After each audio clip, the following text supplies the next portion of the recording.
Let's do something different today and do a pumpkin spice fudge. Have you ever heard of that before? I hadn't. That was a first for me. I've got a nice heavy saucepan, and to that saucepan I'm going to add 3 cups of white sugar. That was 2 cups. There's my other cup. And 1 cup of whole milk. And I'm just going to stir that up a minute. Okay, now my heat is not on yet. I'm still adding ingredients. To that, I'm going to add 3 tablespoonfuls of a light corn syrup. All of you health people out there, it's a good thing Christmas always comes around once a year with all this corn syrup that we use in our candies.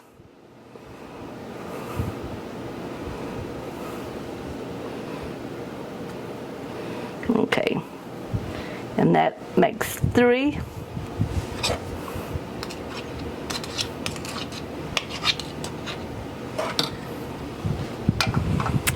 We're going to add 1/4 teaspoonful of salt.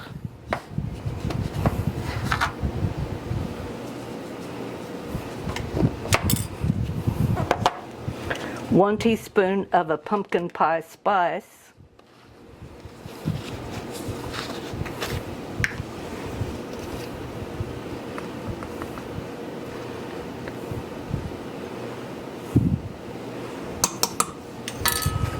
And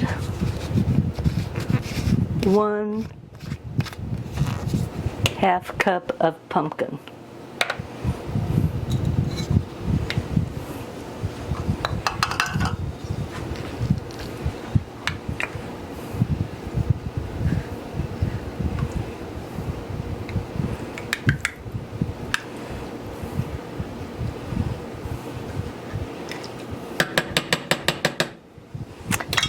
And we're just going to mix that up. Now I'm going to turn my heat on and we're going to begin to cook this. We want to cook it until a temperature reaches 130. And I want to show you this really neat. This is an instant thermometer and you just use it, and I mean it is very accurate. I will be putting that on right now. I'm just going to turn that on medium heat, cook it to 230. And then we'll continue. Okay, right now I have my heat on medium, which is about halfway between on your dial. Now I'm going to let this cook until it gets to just about 130, and then I'm going to turn that back to low, let it continue boiling or just bubbling slightly until it hits 230. You need to stir it every now and then. You don't want it to stick to the bottom. Do not scrape down from the sides. You want to make fudge on a nice sunny day. The more that you have when there's moisture in the air, your fudge takes on a sticky feel to it. So we're just going to let this sit here. I'll stir it off and on, and I'll see you back in a little bit. Oh. Okay, we're hitting our 229 and 230. It's kind of going back and forth there. There we go, 230. I'm going to take that off of my heat. And to that I'm going to add 1 teaspoonful of vanilla.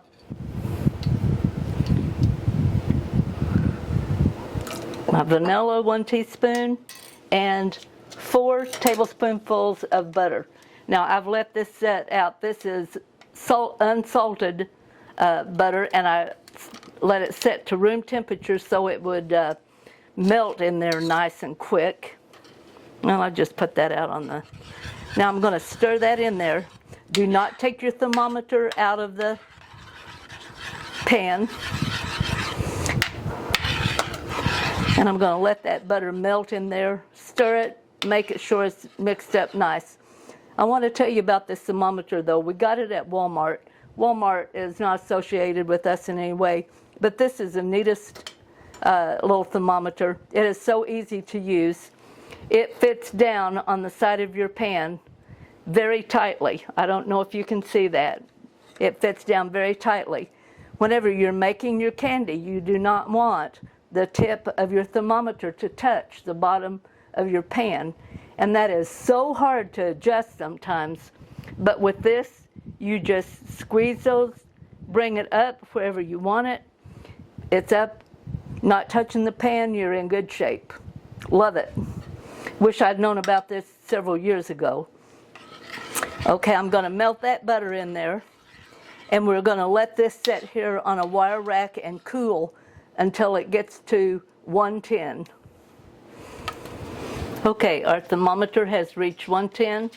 It's getting down there to 19. And I'm just going to take that thermometer out of there.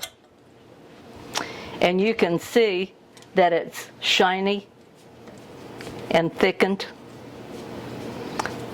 And I'm now going to take the beater and I'm going to beat this until it is no longer shiny.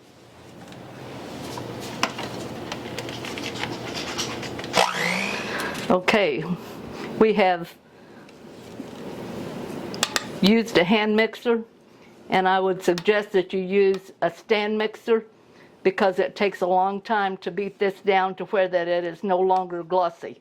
It has to be glossy and very thick. We're going to put it into an 8 by 8 inch pan. The pan I have prepared by taking 2 pieces of foil. I put one direction, the other one going the other direction. Pressed it down in there and buttered the inside of my foil. I'm going to stretch this out. We're going to let it stand at room temperature until it begins to harden before we try to cut it. Okay, it has been about 4.5 hours and it looks like it's all set up and ready. So we're just going to take our foil, lift it out of our pan, bring the foil down to the sides.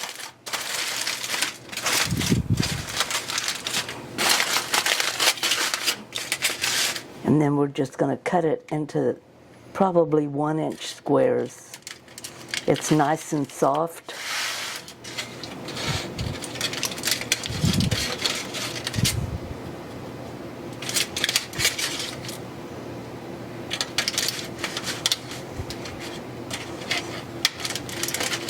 Now it's a little bit soft, so probably it would have been better to have waited overnight, but I really wanted to try this.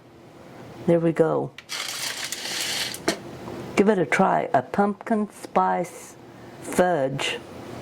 Who ever heard of such a thing?